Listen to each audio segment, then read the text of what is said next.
ఇంకా రాబోయే 5 ఏళ్లలో ప్రపంచంలో ఎన్ని దేశాలుంటే అది డెమోక్రటిక్ దేశాలు కావచ్చు, కమ్యూనిస్ట్ దేశాలు కావచ్చు, లేకుంటే రాజులుండే కింగ్డమ్స్ కావచ్చు, అన్ని దేశాల్లో వీళ్ళు ఉంటారు. ఆ పరిస్థితికి వచ్చారంటే అది ఆ రోజు వచ్చిన విజన్. అందుకే ఈ రోజు కొత్తగా ఇంకొకటి స్టార్ట్ చేశాను సిఐతో కలిసి, GLC గ్లోబల్ లీడర్షిప్ సెంటర్.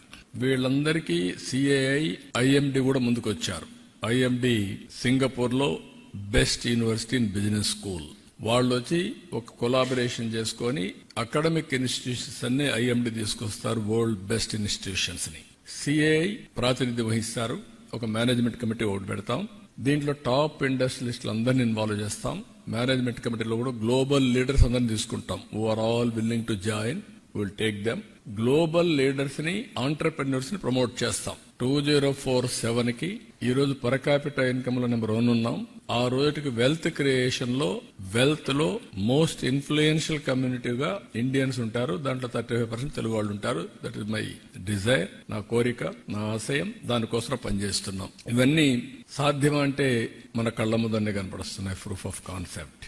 ఇది సాధ్యం. సాధారణమైన వ్యక్తుల్ని అసాధారణమైన వ్యక్తులుగా తయారు చేయడానికి నేను ప్రయత్నం చేస్తున్నాను. అది జరుగుతుంది. దానికి ఈ ఆర్గనైజేషన్ ఎస్టాబ్లిష్ చేస్తున్నాం. అమరావతిలోనే ఈ కన్వెన్షన్స్ అన్ని ఉంటాయి. గ్లోబల్ లీడర్షిప్ ఫోరం కన్వెన్షన్స్ ఇక్కడ ఉంటాయి.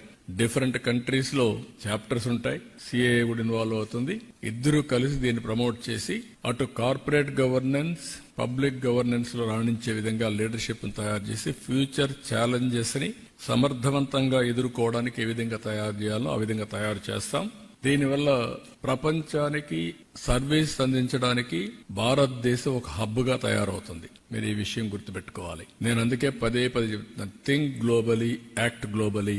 Distance is not the constraint. విజయవాడలో కూర్చో, గ్లోబల్ కంపెనీ ఎస్టాబ్లిష్ అయ్యి, విజయవాడలో కూర్చొని వర్చువల్ పనిచేయి. ఫిజికల్ గా వెళ్ళేసి మళ్లీ రావచ్చు. నేను అందుకే అన్నాను మన జురిక్ లో, మా యంగ్స్టర్స్ అందరూ ఉండుకొని మీరు వచ్చే జన్మభూమికి సేవ చేయాలన్నారు. నేను ఒకటే చెప్పాను, జన్మభూమికి సేవ చేయాలి, కర్మభూమికి కూడా సేవ చేయాలి. మీకు ఆపర్చునిటీ ఇచ్చింది, ఆదేశం ఇచ్చింది, అక్కడ పని చేయాలి, ఇక్కడ పని చేయాలి.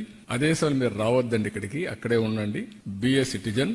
అక్కడే ఉండి మీరు పైకి వస్తే బెటర్ ఆపర్చునిటీ వస్తాయి. ఇక్కడికి వస్తే ఇక్కడ ఉండే వాళ్ళతో కంపీట్ అయ్యి మళ్ళా మీరు మామూలు వ్యక్తులు అయిపోతారని చెప్పాను.